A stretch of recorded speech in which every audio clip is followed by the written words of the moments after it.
Good morning, students. Today we are going to learn work and energy for ninth standard. I am Venkatesh Deshmukh. I am serving in the Mahatma Phule Diniketan Samstha's Yeshudip Madhyamik Vidyalaya, Warjamawadi from 25 years. Today we are going to learn work and energy. आपण कार्य आणि ऊर्जा या घटकाविषयी माहिती पाहणार आहोत. Work and energy. Observe the following pictures. Look the pictures and observe them. Look this picture. That girl is studying. This is a mental work. This is called mental work. This boy is carrying the loaded bags. This is a physical work. Then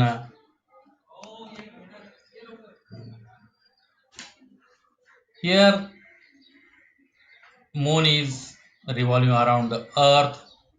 Here on the moon gravitational force acts, but that moon goes perpendicularly, it displaces perpendicularly, and that baby is watching the TV. Here displacement is not takes place, so this is not work. Here displacement is takes place, but it is perpendicular to the gravitational force. When the displacement is perpendicular to the gravitational force, then that work is zero work. And only this is a physical work, and in the physics in the physics we deal the work which is the physical work.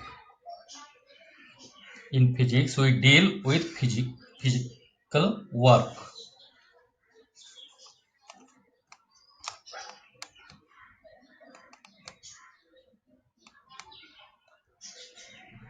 Look here, work. What is work?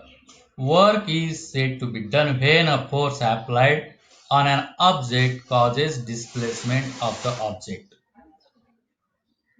म्हणजे एखाद्या वस्तूवर बल प्रयुक्त केले असता त्या वस्तूचे विस्थापन झाल्यास शास्त्रीय दृष्ट्या कार्य घडून आले असे म्हणतात.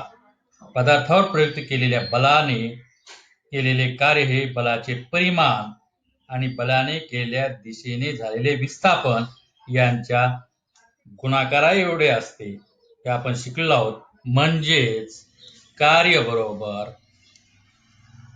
बल गुणिले विस्थापन, वर्क बरोबर फोर्स इंटू डिस्प्लेसमेंट. पहा, हे वस्तू आहे, या वस्तूवर हे बल कार्य करते, आपण फोर्स लावलेला आहे आणि त्यामुळे या वस्तूचं विस्थापन झालेलं आहे. यामध्ये किती कार्य घडून आलं तर हे फोर्स, त्यावर लावलेला फोर्स गुणिले त्या वस्तूचे हे झालेले विस्थापन, म्हणजेच ते घडून आलेले कार्य होय. तर अशा प्रकारे हे जे कार्य आहे हे कार्य बलाच्या दिशेने हे विस्थापन झालेले आहे तेवढे कार्य हे घडून येते. म्हणजेच काय तर आपण शिकलेलो आहोत की कार्य हे बलाचे परिमाण आणि पदार्थाचे बलाच्या दिशेने झालेले विस्थापन यांच्या गुणाकारा इतके असते. आता यामध्ये आपण वेगवेगळे उदाहरणं हे सोडवू शकतो. W बरोबर Fs याचा वापर करून उदाहरण आपल्याला पाहता येतील. परंतु सुरुवातीला आपण पाहूया, हे जर बलाच्या दिशेने जर कार्य जर घडत नसेल तर ते कार्य कसं आपण काढणार, ते कसं कॅल्क्युलेट करणार. If the displacement is not in the direction of applied force, how do we calculate amount of work done. पहा, समजा हे पहा, ही एक मुलगी ही गाडी ओढते. आता याच्यामध्ये हे गाडी ओढताना ही जे तिच्या हातामध्ये जी स्ट्रिंग आहे, जी दोरी आहे, त्या दोरीची तुम्ही फोर्स जे लावते ती मुलगी, तर ते डायरेक्शन पहा आणि ही जी कार पुढे जाणार तिचं डायरेक्शन, तर या डायरेक्शन मध्ये म्हणजे हे डिस्प्लेसमेंटचं डायरेक्शन आणि हे फोर्सचं डायरेक्शन हे तुम्हाला वेगळं पाहावयास मिळते. If the displacement is not in the direction of applied force, त्यावर कार्य करणाऱ्या फोर्सच्या दिशेने जर डिस्प्लेसमेंट होत नसेल तर आपण how do we calculate amount of work done, आपण घडून आलेले कार्य कसे कॅल्क्युलेट करणार, तर ते आपण आता पाहणार आहोत. पहा, when a child pulls a toy cart, force is applied along the direction of string while the cart is pulled along the horizontal surface. हे कार्ट जे आहे हॉरिझॉन्टल सरफेसने ओढली जाते आणि स्ट्रिंगचं जे डायरेक्शन आहे ते मात्र वेगळ्या दिशेने आपल्याला पाहायला मिळते, ते फोर्सच्या डायरेक्शनने आहे. In this case, to calculate work done, we have to convert the applied force into force acting along the direction of displacement. मग या अशा संदर्भात काय करावं लागतं आपल्याला, हे वर्क डन काढण्यासाठी. आता इथं काही डिस्प्लेसमेंटची आणि फोर्सचे डायरेक्शन सेम नाहीये. मग त्यावेळी काय करावं लागतं आपल्याला, तर आपल्याला या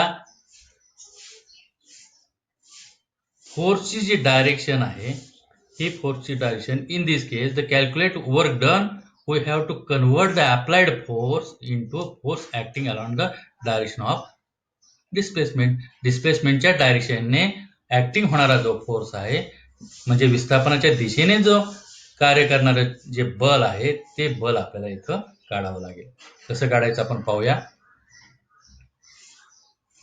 त्यामध्ये पहा, ही डायग्राम पहा म्हणजे तुमच्या लक्षात येईल. असं गृहीत धरा की हीच तुमची ते आत्ता त्या मुलगी जी गाडी ओढत होती ती हीच गाडी आहे असं गृहीत धरा. हे तिचं मास यम आहे असं गृहीत धरा. आता इथं पहा, इथं या दिशेने समजा हा F1 फोर्स ऍक्ट होतोय. इथं ती गाडी ओढती ती या दिशेने ओढते. इथं हे फोर्स ऍक्ट झालेला आहे, परंतु आपल्याला काढायचा आहे हा F1 फोर्स, आपल्याला या दिशेने काढायचा, कारण बल आणि बलाच्या क्रियेच्या दिशेने असं विस्थापन किती होतं हे आपल्याला काढायचं. आता याच्यामध्ये आपण F1 ची किंमत काढायची. आपल्याला F1 ची किंमत काढायची, परंतु हे जे दिशा आहे F ची दिशा ही मात्र काही कोनातून आहे. हे थिटा आपल्याला इथं दाखवलेलं आहे. Let F be the applied force and F1 be its component in the direction of displacement. तर F1 हे त्या डिस्प्लेसमेंटच्या दिशेने घडून येणारे अप्लाय होणारे बल आहे. आता याच्यामध्ये let S is the displacement. आता किती एस इज द डिस्प्लेसमेंट, इथं विस्थापन एस हे घडून येते. S is the displacement, then the amount of work done. आता किती कार्य घडून येतं मग, W बरोबर F1S. तर हे या दिशेने जर हे बल घडून येत असतं तर किती झालं असतं, हे F1S झालं असतं. Let be the along that the string makes with the horizontal, आणि let be the angle that the string makes with horizontal. आणि हा जो अँगल तयार होतोय तो इथे दाखवलेला आहे पहा.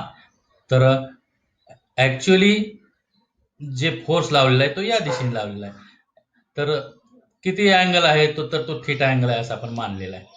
आणि आपल्याला F1 डिटरमाइन करायचं आहे, F1 आपल्याला काढायचं आहे. याच्यासाठी आपल्या ट्रिगोनॉमेट्रीचा आपल्याला वापर करता येऊ शकतो. हे ट्रिगोनॉमेट्रीचा वापर करून कसं आपल्याला काढता येईल पहा. आता याच्यामध्ये हा अँगलचा कॉस थिटा किती आहे, तर इथं बेस जो आहे हा बेस समजा असं काहीतरी F1 आहे, आणि हायपोटेनस म्हणजे याचा जो कर्ण आहे हा कर्ण समजा F आहे, कर्ण F आहे आणि हा बेस F1 आहे. तर याच्यामध्ये कॉस थिटा बरोबर F1 अपॉन F असं लिहू शकतो, बेस अपॉन हायपोटेनस असं आपल्याला लिहिता येऊ शकतं. म्हणजेच आता इथं F1 ची आपल्याला किंमत काढायची असेल तर काय करता येईल, इथं F आपण या बाजूला घेतल्यानंतर इकडे भागिले इकडे गुणिले होईल, म्हणजे F कॉस थिटा, F1 बरोबर F कॉस थिटा. म्हणजे F कॉस थिटा जर काढला तर आपल्याला या विस्थापन हे या बलाच्या सरळ रेषेमध्ये आपल्याला दाखवता येऊ शकेल. म्हणजे दस the work done bye F1, म्हणजे F1 ने किती कार्य घडून आणलं, तर W बरोबर F कॉस थिटा S. बघा आपण एफ ऐवजी एफ कॉस थिटा लिहिलं. का एफ कॉस थिटा लिहिलं तुमच्या लक्षात आलं? कारण ही दिशा एफ ची दिशा ही वेगळी आहे म्हणून एफ कॉस थिटा इथं आलेला आहे. इथं डब्ल्यू बरोबर एफ कॉस थिटा. तर आपल्याला डब्ल्यू ची किंमत इथे मिळते एफ कॉस थिटा. म्हणजे जर समजा बलाच्या क्रियेच्या रेषेत जर विस्थापन होत नसेल तर आपल्याला या पद्धतीने आपण कार्य काढू शकू. यामध्ये पहा, जर तो अँगल कॉस थिटाचा जर अँगल हा 0 डिग्री जर असेल, 0 डिग्री अँगल म्हणजेच काय, बलाच्या क्रियेच्या रेषेत विस्थापन होत असेल तर कॉस थिटा हा 1 असणार आहे, 1 असेल. जर 0 डिग्री अँगल असेल तर कॉस थिटा 1 असतो आणि कॉस थिटा 1 असेल तर आपण या सूत्रामध्ये कॉस थिटा जर 1 ठेवला तर आपल्याला डब्ल्यू बरोबर एफ एस सूत्र मिळतं. म्हणजेच डब्ल्यू बरोबर एफ एस जेव्हा सूत्र मिळतं तेव्हा घडून येणारं जे वर्क आहे ते पॉझिटिव्ह वर्क असतं. म्हणजेच याचा अर्थ असा की त्यावेळेस बलाच्या दिशेने क्षितिज समांतर असं विस्थापन घडून येत असतं म्हणून ते पॉझिटिव्ह वर्क असतं. आणि जेव्हा थिटा हा 90 डिग्री असतो तेव्हा कॉस थिटा 0 असतो. ट्रिग्नोमेट्रीच्या संदर्भात आपण याचा अभ्यास करतोय. आता यामध्ये जर कॉस थिटा 0 असेल, कॉस थिटाची किंमत तुम्ही 0 लिहिली तर आपल्याला काय सूत्र मिळेल, एफ एस 0. एफ एस 0 म्हणजेच काय, डब्ल्यू बरोबर काय आलं, 0 आलं. तर अशा प्रकारे 0 वर्क म्हणजे तिथे काही वर्क घडून येत नाही. म्हणजेच 90 डिग्री, जर समजा 90 डिग्री मध्ये डिस्प्लेसमेंट आणि फोर्स जर असतील, जर फोर्सच्या विस्थापन हे 90 डिग्री मध्ये असेल तर घडून येणारं कार्य हे 0 कार्य असतं. आणि 180 डिग्री जर थिटा असेल, अँगल जर 180 डिग्री असेल तर कॉस थिटा -1 असतो. म्हणजेच याचा अर्थ असा की जर समजा बल आपण लावलं आणि बलाच्या क्रियेच्या विरुद्ध दिशेने जर विस्थापन होत असेल तर घडून येणारं जे कार्य आहे ते मायनस येतं. म्हणजेच इथं निगेटिव्ह वर्क घडून येत असतं. पहा, पॉझिटिव्ह वर्क, निगेटिव्ह वर्क आणि 0 वर्क हे आपण पाहणार आहोत. त्या अगोदर आपण युनिट पाहू वर्कचे कोणकोणते आहेत. Work is equal to force into displacement हे आपण सूत्र पाहिलं. कार्य बरोबर बल गुणिले विस्थापन. आता हे मी तुम्हाला मागे सांगितलं होतं, आपण सूत्र जर असेल तर सूत्राच्या साहाय्याने सहज तुम्ही युनिट्स लिहू शकत असता. कारण आपल्याला माहिती आहे की फोर्सचं युनिट न्यूटन आहे एसआय पद्धतीमध्ये, एसआय सिस्टीममध्ये. आणि डिस्प्लेसमेंटचं युनिट फोर्स आणि डिस्प्लेसमेंट म्हणजे विस्थापनाचं युनिट आहे मीटर एसआय पद्धतीमध्ये. म्हणून आणि हे गुणाकार म्हणून एसआय सिस्टीम मध्ये, in SI system unit of work is newton metre. आणि या जूल या शास्त्रज्ञाच्या सन्मानार्थ या वर्कचं एसआय सिस्टीमच्या युनिटला आपण जूल असं म्हणत असतो. त्याचप्रमाणे आपण सीजीएस पद्धतीने सुद्धा आपल्याला त्याचं काढता येऊ शकेल.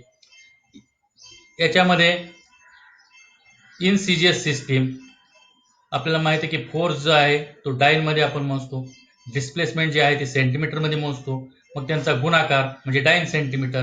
तर अशा प्रकारे सीजीएस सिस्टीम मध्ये वरचं युनिट आहे डाईन सेंटीमीटर आणि डाईन सेंटीमीटरला अर्ग असे म्हणतात.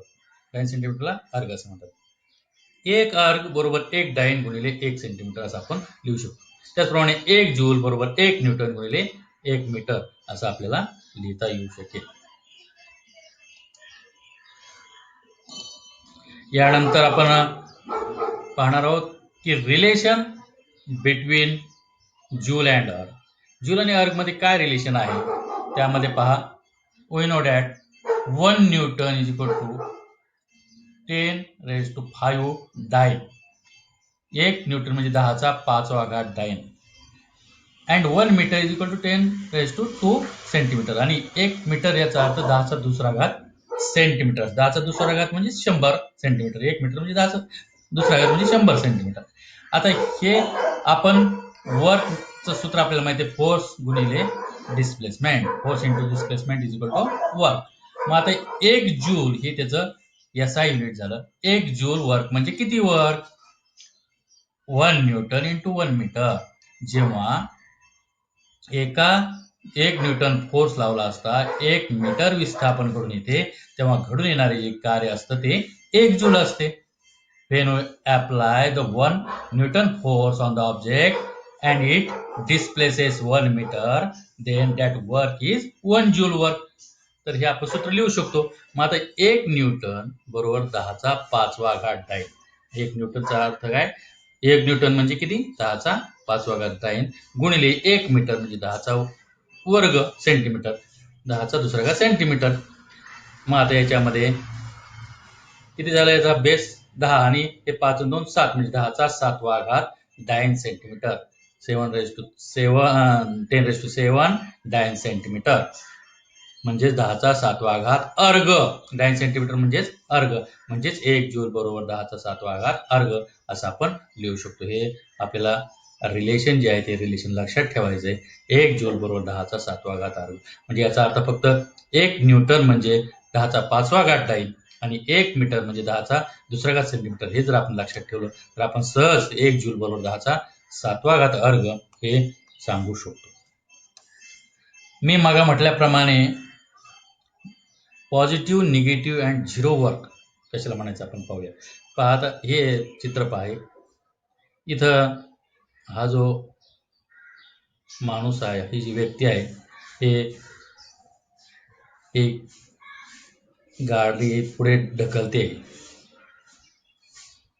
आता याच्यामध्ये या गाडीची दिशा आणि याने लावलेल्या बलाची दिशा बघा एकच दिशा आहे, म्हणजे हे पॉझिटिव्ह वर्क आहे. हे तुमच्या लक्षात येऊ शकतं. आता याच्यामध्ये पहा, म्हणजे pushing a stalled vehicle is example of positive work. हे पॉझिटिव्ह वर्क आहे.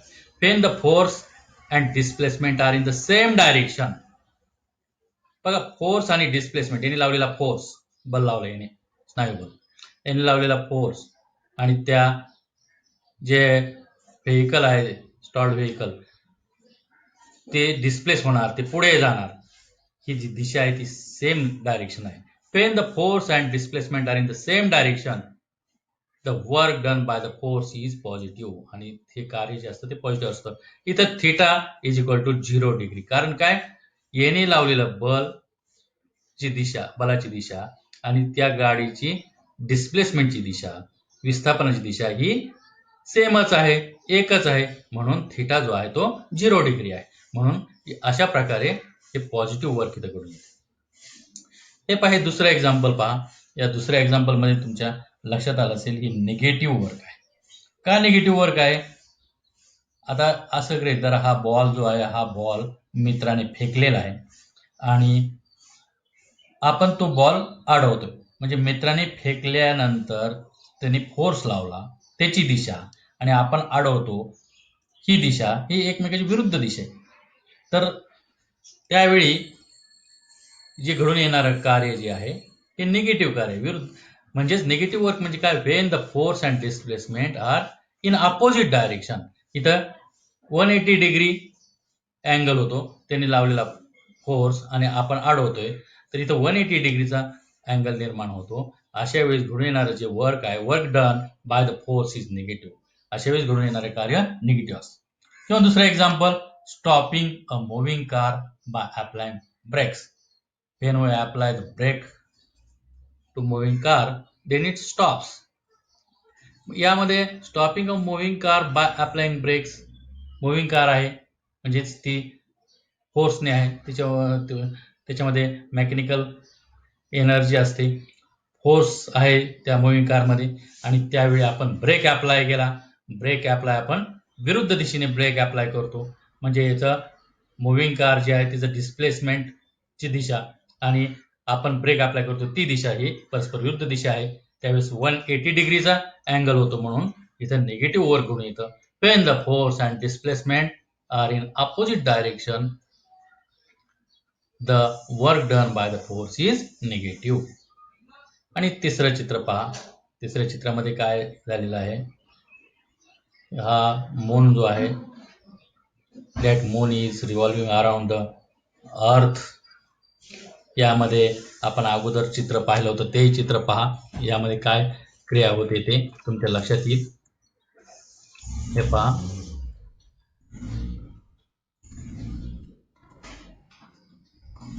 यामध्ये ग्रॅव्हिटेशनल फोर्स या कार्य करतो या मूनवर, तो या पृथ्वीच्या केंद्रकाकडे, आणि हा जो चंद्र आहे त्याचं डिस्प्लेसमेंट जे घडून येते ते परपेंडिक्युलर घडून येते.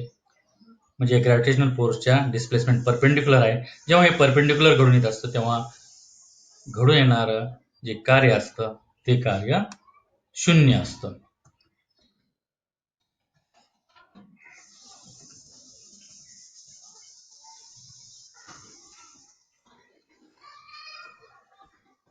इथे घडून येणारं कार्य जे आहे ते शून्य आहे. तर झिरो वर्क म्हणजे काय? When the applied force does not cause any displacement, when the applied force does not cause any displacement, or when the force and the displacement are perpendicular to each other, म्हणजे त्यांचा angle 90 degree होत असतो. आणि किंवा जर displacement होतच नसेल, force apply होऊनही, तेव्हा घडून येणारं कार्य जे आहे ते झिरो असतं. The work done by the force is zero.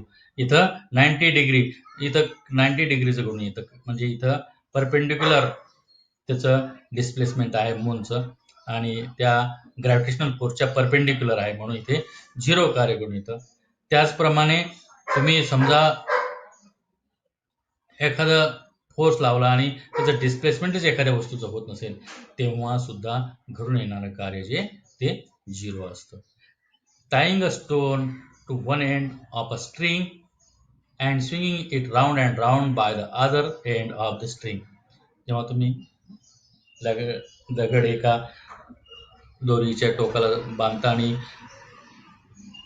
त्याला वर्तुळाकार गोल फिरवता, तेव्हा जे घडून येणारं कार्य आहे ते या पद्धतीचंच 90 डिग्री अँगल होत असल्यामुळं तिथे झिरो वर्क घडून येत असतं. यानंतर आपण पाहणार आहोत energy. What is energy? The capacity of a body to perform work is called energy. Energy म्हणजे काय? ऊर्जा म्हणजे काय? तर capacity of a body to perform work, अशी आपण त्याची व्याख्या करू शकतो. यामध्ये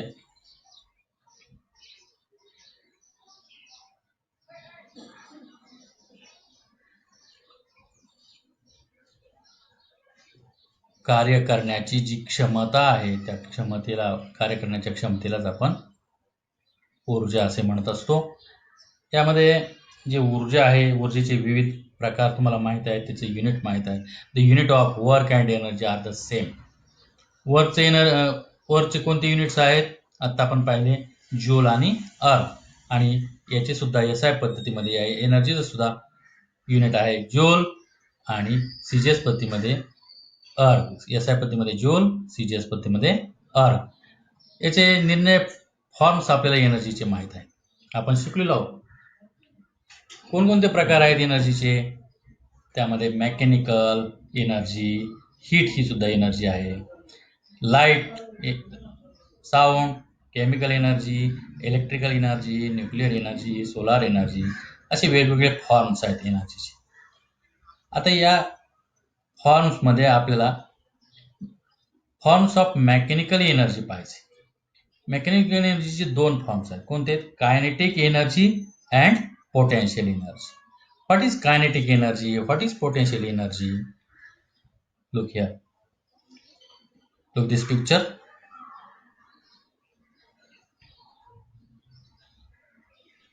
फ्लो ऑफ वॉटर. याच्यामध्ये आपल्याला हे वॉटर मोशन मध्ये दिसते, गतिमान आहे. Flow of water.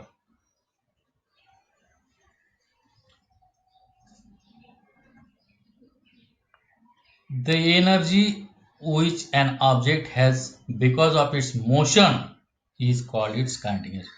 म्हणजे जी एनर्जी या मोशनमुळे निर्माण होते त्याला आपण कायनेटिक एनर्जी असं म्हणतो. इथं जे वॉटर आहे, वॉटर इथं स्टोअर झालेलं आहे आणि ते खाली पडताना ते त्याच्यामध्ये मोशनमुळे जी एनर्जी निर्माण झाली त्या एनर्जीला आपण कायनेटिक एनर्जी असं म्हणतो. काही एक्झाम्पल्स आपल्याला मोशनचे देता येऊ शकतील. त्यामध्ये हे महत्त्वाचं एक्झाम्पल लक्षात ठेवा. किंवा तुम्हाला कायनेटिक एनर्जीचे इतर एक्झाम्पल्स जे आहेत त्यामध्ये वेगवान चेंडू स्टंपवर आदळला.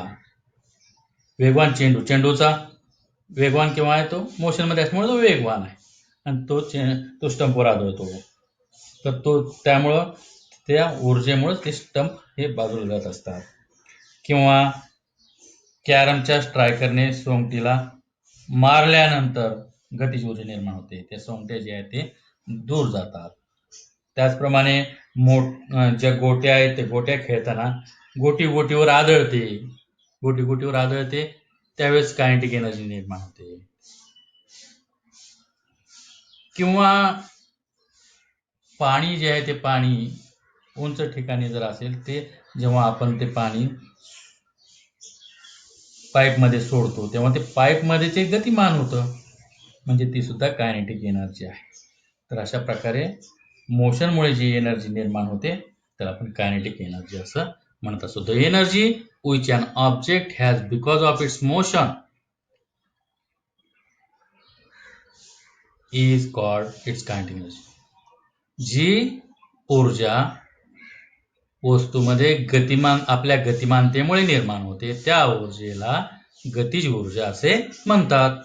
The work done by a force to displace a stationary object through a distance s is the energy gained by the object.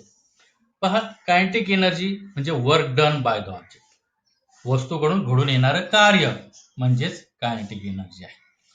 आता कायनेटिक एनर्जीला मग आपल्याला माहिती आहे की कार्याचं आपण काय सूत्र लिहिलेलं आहे का, W बरोबर Fs. हे आपण कायनेटिक एनर्जीचे संदर्भात लिहिलेलं आहे. Fs kinetic energy is equal to Fs असं आपण लिहू शकतो. मग याचं एक्सप्रेशन आपल्याला तयार करायचं आहे. कसं आपल्याला एक्सप्रेशन तयार करता येईल? गतिज ऊर्जेचं समीकरण आपल्याला तयार करायचं आहे. पहा, आता यामध्ये समजा suppose mass of moving object m, म्हणजे एखादी मुव्हिंग ऑब्जेक्ट आहे, एखादी गतिमान वस्तू आहे, तिचं मास m आहे. तिची सुरुवातीची व्हेलॉसिटी म्हणजे सुरुवातीचा वेग तिचा u आहे. आता सुरुवातीची वेग कोणती वस्तू सुरुवातीला तिचा वेग शून्यच असणार आहे. गाडी समजा एखादी होण्याच्या अगोदरचा वेग 0 असतो, तसं इनिशियल व्हेलॉसिटी 0. अप्लाइड फोर्स, समजा त्या वस्तूवर फोर्स अप्लाय झाला तो F आपण मानूया, आणि ऍक्सलरेशन ए, त्याच्यामध्ये निर्माण होणारं ऍक्सलरेशन म्हणजे काय आपण शिकलोय, rate of change of velocity is called acceleration, ते ए आहे. टाइम टी आहे. ते टाइम टी कालावधीमध्ये समजा आपण एखाद्या वस्तूवर F फोर्स लावला, m या वस्तुमानाच्या वस्तूवर F फोर्स लावला आणि त्याच्यामध्ये टी कालावधीमध्ये ए ऍक्सलरेशन जर निर्माण झालं आणि तिच्यामध्ये जर डिस्प्लेसमेंट घडून आलं, एस एवढं डिस्प्लेसमेंट घडून आलं, तर जे वर्क डन घडून आलं त्या ऑब्जेक्टमध्ये कार्य घडून आलं ते झालं W बरोबर F इंटू एस. हे आपल्याला सूत्र माहिती आहे, W बरोबर F इंटू एस. मग आता न्यूटन सेकंड लॉचा जर आपण विचार केला त्यामध्ये आपण शिकलो की F बरोबर ma, हे सूत्र आपण शिकलेलं आहे. इथं F म्हणजे फोर्स, M म्हणजे मास आणि A म्हणजे ऍक्सलरेशन. तर आपण F च्या ऐवजी ma हे आपण वापरू शकतो.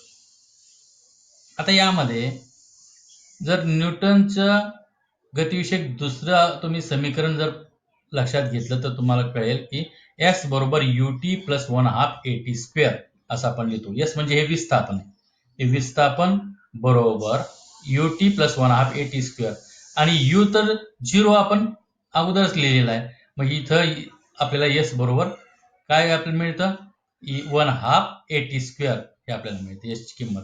आता S ची किंमत आपल्याला मिळाली 1/2 at स्क्वेअर, F ची किंमत मिळालेली ma. मग हे जर आपण या W बरोबर Fs मध्ये जर ते किमती ठेवल्या तर आपल्याला काय मिळेल पहा, W बरोबर ma इंटू 1/2 at स्क्वेअर बरोबर 1/2 m into at bracket square आपल्याला मिळतं.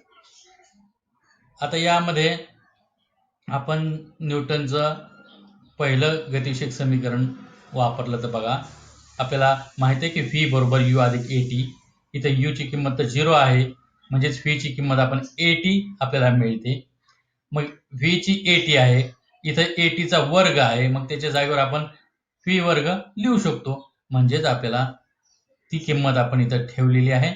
म्हणून आपल्याला W बरोबर 1/2, हे W बरोबर 1/2, हे M आणि या AT स्क्वेअरच्या जागेवर व्ही स्क्वेअर आपण लिहू शकतो. व्ही स्क्वेअर म्हणजेच kinetic energy is equal to W is equal to 1/2 mv square, हे आपल्याला सूत्र मिळतं.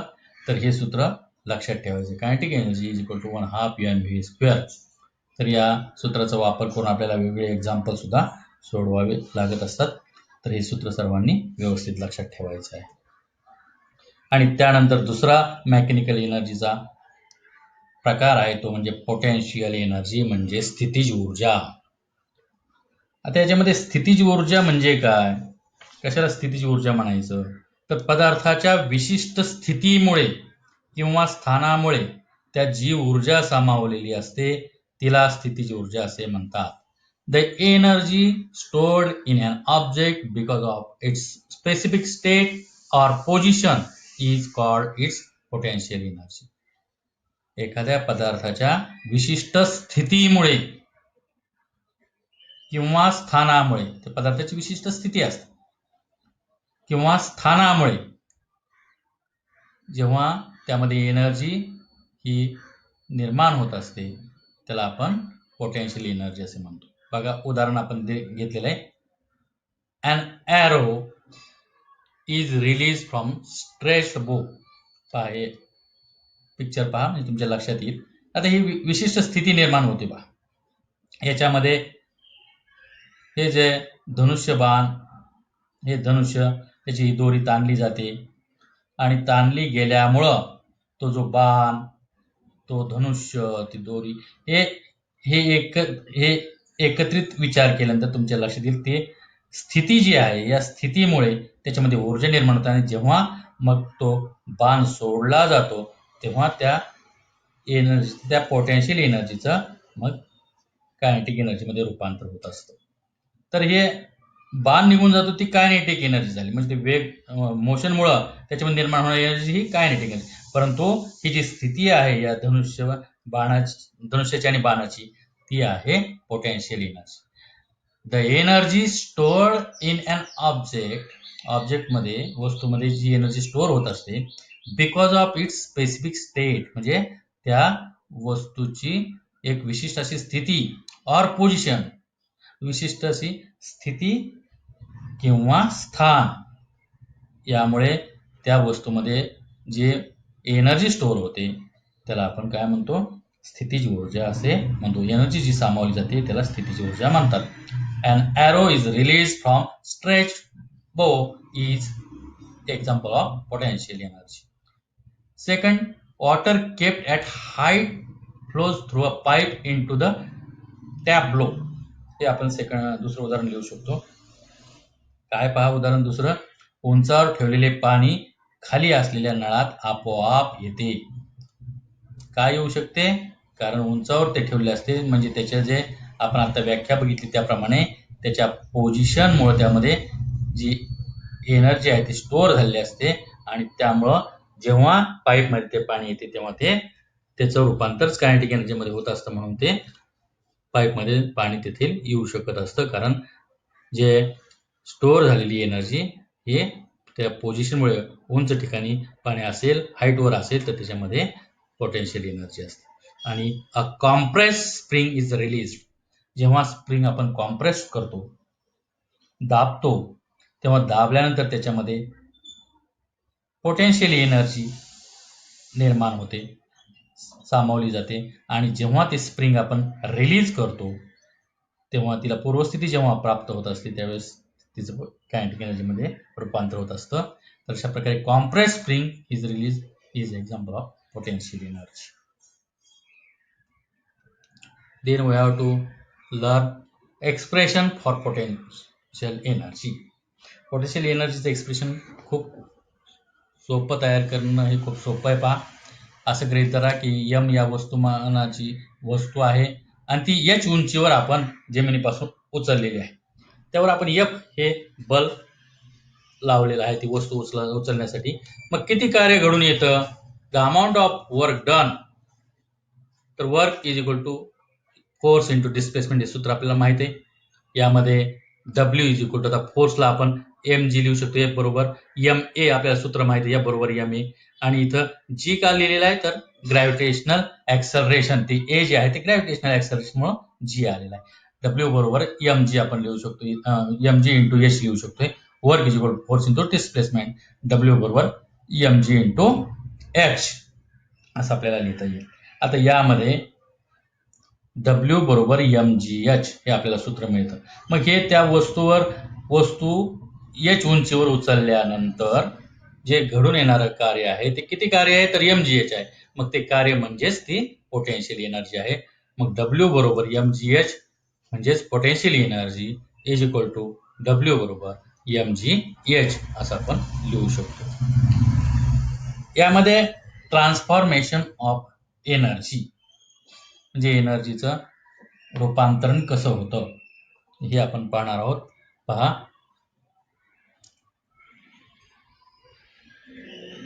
Energy can be transferred from one type two another, म्हणजे एका प्रकारच्या ऊर्जेचं हे दुसऱ्या प्रकारच्या प्रकारात रूपांतरण करता येत असते.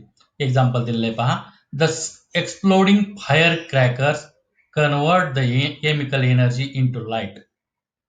जेव्हा आपण फटाके उडवतो तेव्हा त्याचं केमिकल एनर्जीचं लाईटमध्ये रूपांतर होत असतं, साऊंडमध्ये रूपांतर होत असतं, अँड हीट एनर्जी आणि उष्णतेत सुद्धा रूपांतर होत असतं. हे जे एक्झाम्पल आहे, हे एक्झाम्पल म्हणजे ऊर्जेचं रूपांतरण जे होतं, एका प्रकारच्या ऊर्जेतून दुसऱ्या प्रकारच्या ऊर्जेत रूपांतरण होतं, त्याचं हे एक्झाम्पल आपल्याला सांगता येऊ शकतं. हे पहा, या डायग्रामच्या सहाय्याने आपल्याला वेगवेगळे रूपांतरण दाखवलेले आहेत, ऊर्जेचे रूपांतरण. यामध्ये इथं पहा, हे इलेक्ट्रिक एनर्जी, या इलेक्ट्रिक एनर्जी मध्ये इथं हीटर आहे, हीटरच्या साहाय्याने इथं पहा थर्मल एनर्जी निर्माण होते. आणि थर्मल एनर्जी तर थर्मोकपल्स च्या साहाय्याने इथं इलेक्ट्रिक एनर्जी आपल्याला मिळू शकते.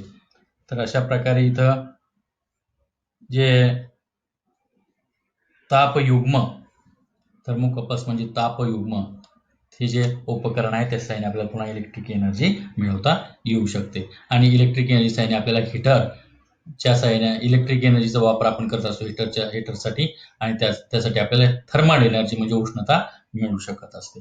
इथं पहा, इथे इलेक्ट्रिक एनर्जी आणि इथं मेकॅनिकल एनर्जी पहा कशी आपल्याला मोटरचा वापर केला तर इलेक्ट्रिक एनर्जीच्या साहाय्याने आपण मोटर वापरतो आणि त्या मोटरमध्ये मेकॅनिकल एनर्जी फॉर्म होत असते, हे आपल्याला इथं दाखवता येऊ शकतं. आणि तुम्हाला माहिती आहे की डायनामोमध्ये मेकॅनिकल एनर्जीच्या साहाय्याने इलेक्ट्रिक एनर्जी आपण निर्माण करत असतो. तर अशा प्रकारे मेकॅनिकल एनर्जीचं रूपांतर त्यामध्ये इलेक्ट्रिकल एनर्जीमध्ये होत असतं. इथं पहा, साऊंड एनर्जी, हे मायक्रोफोनच्या साहाय्याने साऊंड एनर्जीचं इलेक्ट्रिकल एनर्जीमध्ये रूपांतर होत असतं. आणि स्पीकर जे ते स्पीकरच्या साहाय्याने इलेक्ट्रिकल एनर्जीचं साऊंड एनर्जीमध्ये रूपांतर होत असतं. यामध्ये लाईट एनर्जीमध्ये पहा की इलेक्ट्रिकल एनर्जीचं सोलार सेलचा आपण वापर करतो आणि लाईट एनर्जी फॉर्म होते. त्याचप्रमाणे लाईट एनर्जी पासून सोलार सेलचा वापर करतो आणि इलेक्ट्रिक एनर्जी फॉर्म होते. आणि इलेक्ट्रिकल एनर्जी याच्या साहाय्याने आपण बल्ब लावतो, म्हणजेच लाईट एनर्जी फॉर्म होते. तर अशा प्रकारे इलेक्ट्रिकल एनर्जीचं लाईट एनर्जीमध्ये, लाईट एनर्जीचं इलेक्ट्रिक एनर्जीमध्ये रूपांतर करू शकत असतो. त्यानंतर बॅटरीचा जेव्हा वापर करतो आपण, बॅटरीमध्ये केमिकल एनर्जी असते आणि या केमिकल एनर्जीचं म्हणजे रासायनिक ऊर्जेचं रूपांतर इलेक्ट्रिक एनर्जी म्हणजे विद्युत ऊर्जेमध्ये होतं. आणि या इलेक्ट्रिकल एनर्जीमध्ये इलेक्ट्रोलिसिस करून आपण विद्युत अपघटन करून केमिकल एनर्जी ही फॉर्म करू शकत असतो. तर अशा प्रकारे एका ऊर्जेचं दुसऱ्या ऊर्जेमध्ये आपण रूपांतरण करू शकत असतो. Law of conservation of energy, यावरून आपण ऊर्जा अक्षयतेचा नियम लिहू शकतो. कसा ऊर्जा अक्षयतेचा नियम आहे पहा, energy can neither be created nor be destroyed it can be converted from one form into another. Thus, the total amount of energy in the universe remains constant. म्हणजे काय? तर ऊर्जा निर्माण करता येत नाही आणि नष्टही करता येत नाही. तिचे एका प्रकारातून दुसऱ्या प्रकारात रूपांतर करता येते. तथापि विश्वातील एकूण ऊर्जा सदैव अक्षय्य असते. हा नियम अत्यंत महत्वाचा आहे. खूप वेळा परीक्षेमध्ये विचारलाय. त्याचप्रमाणे तुम्हाला जोपर्यंत तुम्ही भौतिकशास्त्र शिकणार आहात, फिजिक्स शिकणार आहात, तोपर्यंत हा नियम उपयोगी पडणार आहे. कॉम्पिटेटिव्ह एक्झामला सुद्धा हा नियम बऱ्याच वेळा विचारला जात असतो. त्यामुळे हा लक्षात ठेवा. आणि अतिशय सोपा असा हा नियम की energy can neither be created nor be destroyed. It can be converted from one form into another. Thus the total amount of energy into universe remains constant. म्हणजे ऊर्जा निर्माण करता येत नाही किंवा नाश पावत नाही. एका प्रकारच्या ऊर्जेचे दुसऱ्या प्रकारच्या ऊर्जेत रूपांतरण करता येते आणि विश्वातील एकूण ऊर्जा सदैव अक्षय्य असते. यानंतर आपण पाहणार आहोत ते म्हणजे फ्री फॉल, मुक्त पतन. पहा मुक्त पतन याचे एक डायग्राम पहा, म्हणजे तुमच्या लक्षात येईल हे मुक्त पतन कसं घडून येतं. पहा, याच्यामध्ये आपण समजा ही जी गोल वस्तू आहे ती आपण जमिनीपासून h या उंचीवर उचललेली आहे आणि यामध्ये आता h उंचीवर ही वस्तू उचललेली आहे. h उंचीवरून जेव्हा वस्तू आपण उचललेली आहे तिचं आता ते आपण जेव्हा सोडून देतो तेव्हा तिचं मुक्त पतन होतं का? तर त्यावेळेस इतर काही भौतिक बाबी त्यावर कार्य करत असतात. लक्षात घ्या. उंचीवरून सोडल्यानंतर मुक्त पतन केव्हा होतं? फक्त गुरुत्वबलाने जर ती वस्तू खालीत असेल तर त्याला मुक्त पतन असं म्हणायचं. मुक्त पतन म्हणजे काय? की उंचावरून सोडलेली वस्तू फक्त गुरुत्वाकर्षण बलाने खाली येण्याच्या क्रियेस मुक्त पतन असतात असे म्हणतात. When only gravitational force acts on that object, then it is free fall, otherwise no. मग आता इथं जेव्हा इतर बाबी, मग त्यामध्ये वारा असेल, हवा असेल, कशाचाही परिणाम होत नसेल त्यावेळेस मुक्त पतन हे घडून असतं. निर्वातामध्ये मुक्त पतन घडून येत असतं. It takes place only in vacuum. Vacuum मध्ये मुक्त पतन घडून येत असतं. आता असं आपण गृहीत धरलेलं आहे की हे मुक्त पतन कसं होतं याचा आपण अभ्यास करतोय. असं गृहीत धरलं की मुक्त पतन होते. आता हे वस्तू h उंचीवर असेल तर h उंचीवरून सोडल्यानंतर तिच्यामध्ये एकूण किती ऊर्जा निर्माण होत असते? या h उंचीवर किती ऊर्जा आहे या वस्तूमध्ये? तर नंतर ती वस्तू सोडल्यानंतर समजा ती x अंतर खाली गेली तर या b या ठिकाणी तिच्यामध्ये किती ऊर्जा असेल? आणि तिच्यापासून पुन्हा आपण ती वस्तू सोडल्यानंतर जमिनीवर आल्यानंतर त्या वस्तूमध्ये किती ऊर्जा असेल? तर हे आपल्याला यामध्ये अभ्यास करायचा आहे. एकूण ऊर्जा आपल्याला काढायची आहे. ए या ठिकाणची एकूण ऊर्जा काढायची, बी या ठिकाणची एकूण ऊर्जा काढायची आणि सी या ठिकाणची एकूण ऊर्जा काढायची. बघूया. When the object is stationary at A, its initial velocity is u is equal to 0. आता इथं ए या ठिकाणचा आपण अभ्यास करतोय. या ए या ठिकाणी इनिशियल व्हेलॉसिटी किती असणार आहे? वस्तू आपण h उंचीवर उचललेली आहे जमिनीपासून, म्हणजे इथं u आहे, वेग जो आहे सुरुवातीचा तो 0 असणार आहे. यामध्ये कायनेटिक एनर्जी किती असेल, इथे पोटेन्शियल एनर्जी किती असेल आणि एकूण एनर्जी किती असेल हे आपण पाहणार आहोत. आता कायनेटिक एनर्जी किती असेल इथे? Kinetic energy is equal to 1/2 mass into velocity square mv square. आपण सूत्र आता बघितलंय कायनेटिक एनर्जीचं. कायनेटिक एनर्जीचं आता आपण सूत्र पाहिलं. Kinetic energy is equal to 1/2 mv square. आता इथं सुरुवातीचा वेग इथं u स्क्वेअर आहे म्हणजे 1/2 mu स्क्वेअर. परंतु आता तुमच्या लक्षात आलं असेल की वस्तू h उंचीवर उचललेली आहे, सुरुवातीचा वेग तिचा 0 आहे, म्हणून इथं आपण 0 जर लिहिलं या u च्या जागेवर तर आपल्याला कायनेटिक एनर्जी किती मिळते? इथं 0 मिळते. म्हणजे 1/2 गुणिले m गुणिले 0चा स्क्वेअर म्हणजे हे सगळं काय होईल? 0 होईल. म्हणजे kinetic energy is equal to 0 and potential energy किती होईल पोटेन्शियल एनर्जी? आता इथे पोटेन्शियल एनर्जी तर ही mgh या वस्तूचं वस्तुमान, m हे g म्हणजे आपण जे गुरुत्व त्वरण त्यामध्ये निर्माण होत असतं ते g, आणि h म्हणजे उंची, h उंचीवर वस्तू h, तर त्यामध्ये असलेली पोटेन्शियल एनर्जी असते mgh. यामध्ये मग टोटल एनर्जी किती झाली? इथं h उंचीवर या टोटल एनर्जी किती झाली? Kinetic energy plus potential energy, दोन्हीची बेरीज केल्यानंतर आपल्याला टोटल एनर्जी मिळेल. मग कायनेटिक एनर्जी किती आता आपण पाहिली 0, आणि पोटेन्शियल एनर्जी किती mgh. म्हणजे टोटल एनर्जी किती झाली पहा, टोटल एनर्जी झाली mgh. म्हणजे h उंचीवर जेव्हा वस्तू असते तेव्हा त्या वस्तूमध्ये टोटल एनर्जी असते mgh. त्यानंतर आपण पाहणार आहोत की let the velocity of the object be vb when it reaches point B having fallen through a distance x. म्हणजे आत्ताचीच आपण आकृती पहा की इथं जर वस्तू जेव्हा येते x या अंतरावर, तर त्यावेळेस या वस्तूमध्ये असणारी एनर्जी किती? टोटल एनर्जी, कायनेटिक एनर्जी किती, पोटेन्शियल एनर्जी किती, आणि टोटल एनर्जी किती हे आपण पाहणार आहोत. पहा, u इज इक्वल टू 0, म्हणजे सुरुवातीचं व्यक्त आपण बघितलं 0 होता. s is equal to x, इथे s जे आहे विस्थापन जे घडलेलं आहे ते x आहे, आणि त्वरण जे आहे ते g आहे. यामध्ये आपण v square is equal to u square plus 2as हे आपण न्यूटनचं गतिविषयक तिसरं समीकरण आपण इथं वापरतोय, आणि या समीकरणाचा वापर केला आपण. त्यामध्ये vb square is equal to, म्हणजे b या ठिकाणी वस्तू आलेली म्हणून आपण vb स्क्वेअर लिहिलंय, is equal to 0 plus 2gx आपण असं लिहू शकतोय. a च्या ऐवजी g लिहा, आणि s किती विस्थापन किती, तर x पर्यंत विस्थापन आहे म्हणून 2gx लिहिलेलं आहे. म्हणजेच आता इथं vb2 बरोबर 2gx आपल्याला मिळतंय. यामध्ये आता कायनेटिक एनर्जी जी आहे ती kinetic energy is equal to सूत्र आपल्याला माहिती आहे 1/2 m vb स्क्वेअर, आपण b या ठिकाणी आलेल्यामुळे vb स्क्वेअर लिहिलेला आहे. यामध्ये 1/2, आता vb स्क्वेअरची आपण किंमत काढली 2gx, ते आपण इथं सबस्टिट्यूट केलेली आहे, म्हणजेच 1/2 m 2gx असं आपण लिहू शकतो. तर kinetic energy is equal to, पहा 2 ने 2 भागिले आहेत ते, त्यामुळं जे आपल्याला मिळतंय ते mgx हे सूत्र मिळतंय कायनेटिक एनर्जीचं. आणि height of the object when at B is h minus x, तर त्या हाईट किती h x आहे.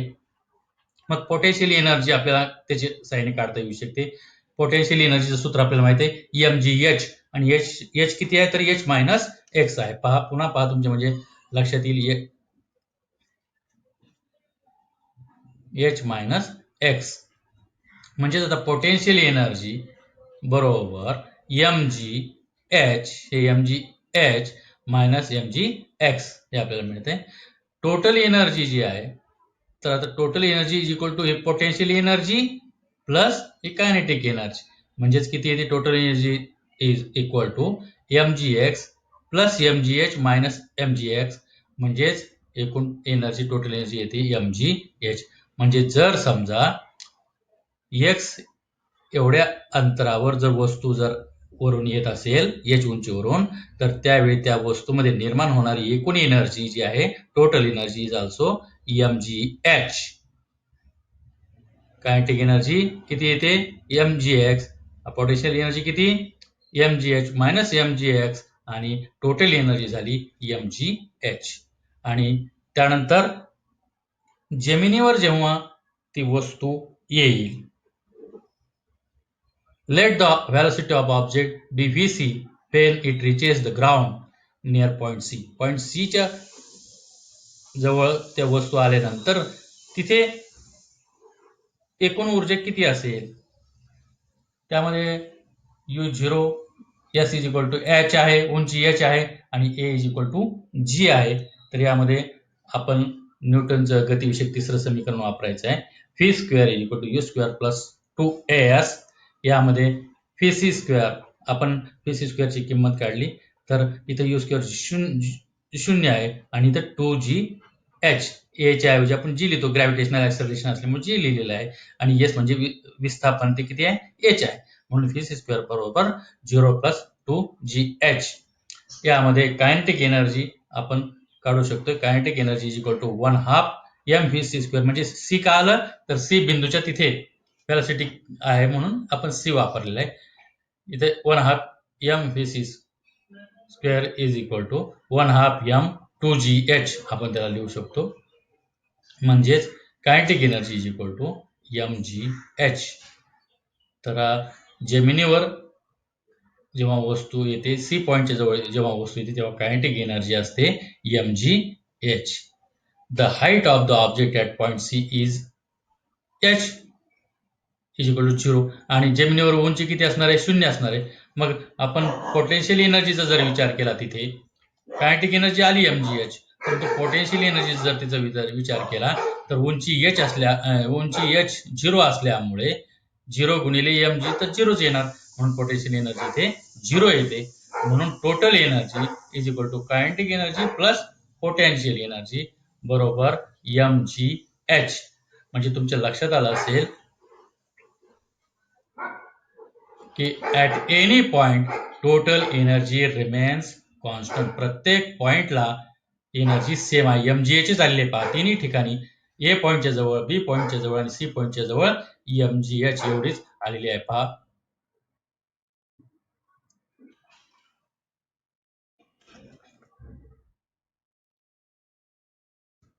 पहा इथं ए पॉइंट, बी पॉइंट आणि सी पॉइंट, तिन्ही पॉइंटच्या ठिकाणी आपण एनर्जी, टोटल एनर्जी काढली. इथेही mgh झाली, इथेही mgh आली, आणि इथे सुद्धा mgh येते. म्हणजे टोटल एनर्जी जी आहे ती प्रत्येक पॉइंट मध्ये सारखी येते. ही गोष्ट आपल्या लक्षात येते. त्यानंतर आपण पाहणार आहोत पॉवर, शक्ती. हे चित्र तुम्हाला सर्वांना परिचित आहे. मोटर आहे. किती हॉर्स पॉवरची मोटर आहे, आपण असं सहज विचारत असतो. एखादं इंजिन किती हॉर्स पॉवरचं आहे आपण विचारत असतो. म्हणजे याचा अर्थ हॉर्स पॉवर हे एक युनिट आहे जे औद्योगिक क्षेत्रामध्ये वापरलं जाते, आपल्याला माहिती आहे. पॉवर म्हणजे काय, तर आता समजा असं गृहीत धरा की तुमचे आजोबा ते एक बादलीभर पाणी 20 पायऱ्या चढून वर घेऊन जात आहेत, आणि तुम्ही 20 पायऱ्या चढून पाणी बादलीभर घेऊन जातात. कोण अगोदर, बरोबर निघाल्यानंतर कोण अगोदर पोहोचणार आहे, तर तुम्ही निश्चितच सांगाल की तुम्ही स्वतः अगोदर ते पाणी घेऊन जाणार, आजोबाच्या अगोदर घेऊन जाणार. कारण काय, कारण तुम्ही सांगाल की माझी शक्ती जास्त आहे.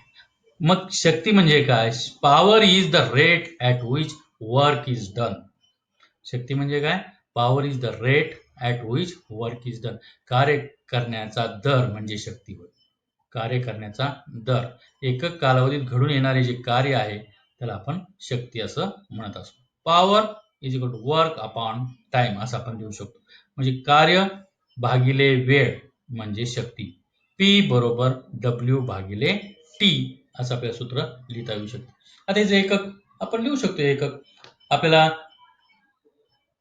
या वर्कचं एकक माहिती आहे, टाइमचं एकक माहिती आहे, त्यावरून आपण पॉवरचे एकक एसआय पद्धत, सीजीएस पद्धत लिहू शकतो. SI unit of power is equal to, आता वरचं एसआय पद्धतीला एकक आपल्याला माहिती जूल आहे, आणि टाइम एसआय पद्धतीमध्ये सेकंद मध्ये आपण मोजतो. म्हणजेच एसआय पद्धतीमध्ये पॉवरचं एकक आहे जूल पर सेकंद. त्यालाच जेम्स वॅट या शास्त्रज्ञाच्या सन्मानार्थ वॅट असे म्हणतात. त्याचप्रमाणे 1 watt is equal to 1 joule upon 1 सेकंद असं आपण लिहू शकतो. 1 जूल अपॉन 1 सेकंद इज इक्वल टू 1 वॅट. एक वॅट शक्ती म्हणजे किती, तर 1 जूल कार्य जर एका सेकंदात घडून येत असेल तर ती जी शक्ती लागते ती 1 वॅट शक्ती असते. CGS unit of power, CGS unit मध्ये आपल्याला माहिती आहे की वर्कचं सीजीएस युनिट आहे अर्ग, आणि टाइमचं सीजीएस युनिट आहे सेकंद, आणि so the CGS unit of power is erg per second. In the industrial sector unit of power is horse power. मी आता तुम्हाला सांगितलं की इंडस्ट्रियल सेक्टरमध्ये हॉर्स पॉवर हा शब्द वापरला जात असतो. अश्वशक्ती त्याला मराठीत म्हणतात. अश्वशक्तीमध्ये पॉवर किंवा शक्ती ही मोजली जात असते औद्योगिक क्षेत्रामध्ये. 1 हॉर्स पॉवर म्हणजे किती? 1 horse power is equal to 746 watt. हे आपल्याला लक्षात ठेवायचं. विविध उदाहरणं सोडवण्यासाठी सुद्धा याचा उपयोग आपल्याला करावा लागत असतो. तर हे याचं रूपांतरण आपल्याला करावं लागत असतं. लक्षात ठेवायचं 1 horse power is equal to 746 watt. The unit of energy for commercial use is kilowatt hour. एनर्जीचं जे युनिट आहे कमर्शियल यूज मध्ये ते किलोवॅट आवर आहे. आपण इलेक्ट्रिकचं बिल पाहतो त्या इलेक्ट्रिकचं बिल जेव्हा आपल्याला येतं विजेचं बिल, तर त्यावर ते किलोवॅट आवर तुम्ही शब्द पाहिला असेल. तर 1 kilowatt hour is equal to 1 kilowatt into 1 hour. 1 kilowatt गुणिले 1 तास म्हणजेच 1000 वॅट गुणिले 3600 सेकंद. म्हणजेच इथे पहा किती होते ते एकक, दशक, शतक, सहस्र, दशसहस्र, लक्ष. म्हणजे पहा इथं 36 लाख जूल एवढं कार्य 1 किलोवॅट आवरचं होत आहे. त्यामध्ये 1 किलोवॅट आवर बरोबर 3.6 इंटू 10⁶ जूल एवढं 1 किलोवॅट आवर म्हणजे एनर्जी असते. 1 kilowatt hour is equal to 1 unit आणि यालाच आपण 1 युनिट असं म्हणत असतो.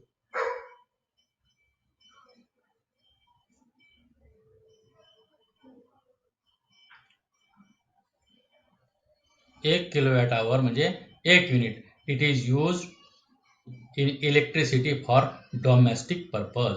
जे घरगुती आपण वीज वापरत असतो तर ते युनिटमध्ये ते बिल येत असतं.